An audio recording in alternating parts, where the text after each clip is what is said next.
బంధుడా స్నేహశీలుడా విశ్వనాథుడా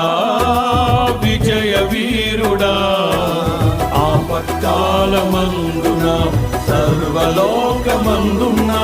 దీన జనాళి దీపముగా వెలుగుచున్నవాడా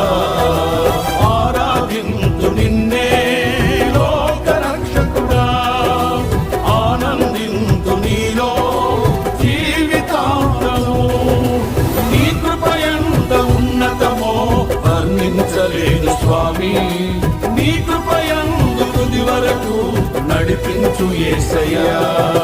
నా తోడు నీ ఉంటే అంతే